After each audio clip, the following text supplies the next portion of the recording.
The recent national accounts showed that the Australian economy shrunk by 0.3% in the March quarter.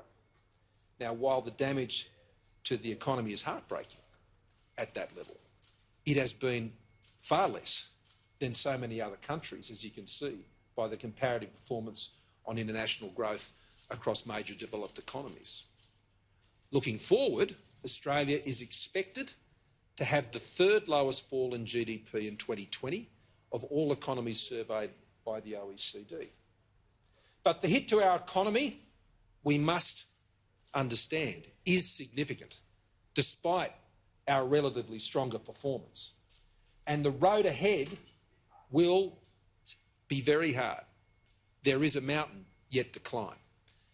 Compared with the mid-year update, it is expected that over $100 billion of economic activity has been lost this year, and that it will take us an estimated 2 years at least just to get back to the level we were at prior to the fall from COVID-19.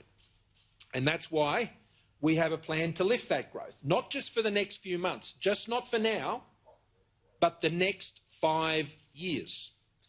We need to lift our economic growth rate by more than 1 percentage point above trend to beat the expected pre-COVID-19 GDP position by 2025, to catch back up to where we were before COVID hit.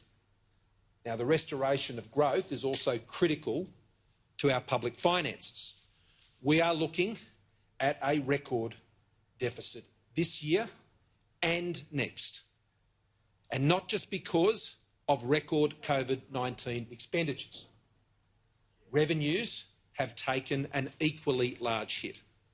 And while our expenditure measures have been designed to be targeted and time-limited in accordance with the principles we set out as we went into the crisis, the impacts on revenue will be longer-lived as the economy makes its way back. This will require us to recalibrate our fiscal strategy.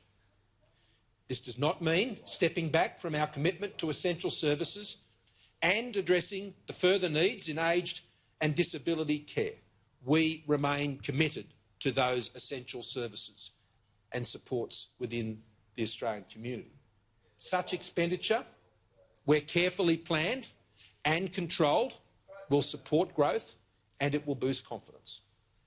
But we must be extremely cautious about our expenditure, especially as we navigate our way back from the record fiscal supports now in place. There will always be a case made for spending more and spending for longer, and there are plenty of people who are happy to make that case. But it is not a wise or responsible course. Such a path is dangerous and will prejudice medium and longer-term capacity to deliver on core essential services like health, hospitals, schools, education, the pharmaceutical benefits scheme, our social security supports. Overextending on the fiscal supports puts those longer-term and medium-term supportive services at risk. Our budget will be balanced again by keeping expenditures under control while boosting revenues through pro-growth policies that lift investment and get Australians back into jobs, just like we did it last time. Neither excessive austerity nor higher taxes are the path that our government will pursue. We will pursue growth and responsible budget management that ensure that governments live within their means and guarantee the essentials that Australians rely on as ever. Now, growing economy all comes back to getting people back into jobs. This is where we must start. And having created more than 1.5 million jobs before COVID-19 hit, we have done it before, and as a government we will do it again, working together with Australians right across this country. In April, we lost the equivalent of 30 months of average jobs growth. Devastating. May's jobs numbers on Thursday I'm sure will show just how large this challenge remains. There is still worse news ahead of us. The impacts are across all states and territories and, so far, worst in Victoria.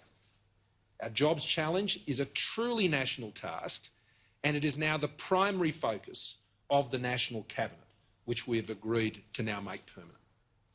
Recognising the threat to jobs and businesses, we announced JobKeeper and the JobSeeker COVID-19 supplement early, designed for Australia, when uncertainty, was at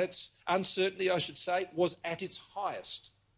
Once again, getting the balance right for Australia's circumstances, not cutting and pasting from other jurisdictions. Along with other measures, the government injected some $260 billion into the economy over 3 tranches in the space of just 3 weeks. For now, businesses have rightly called on this emergency support, and it has proved to be an invaluable economic lifeline, buying them time to come to terms with the impact of COVID-19 and plan their way back. Those plans are now starting to be put in place by Australian businesses, small and large. The ABS May survey of businesses found more than half of all small and medium-sized businesses accessing wage subsidies. They have also benefited from cash flow supports and the deferral of loan and lease repayments, keeping these businesses alive and keeping jobs in place. Without these measures, businesses would have simply fallen over, fallen victim, never to open again. This still may ultimately be the experience for some. But for many more, these measures will have provided the bridge that those businesses and their employees needed. And that is why these supports have been put in place, but it's also why they're only temporary.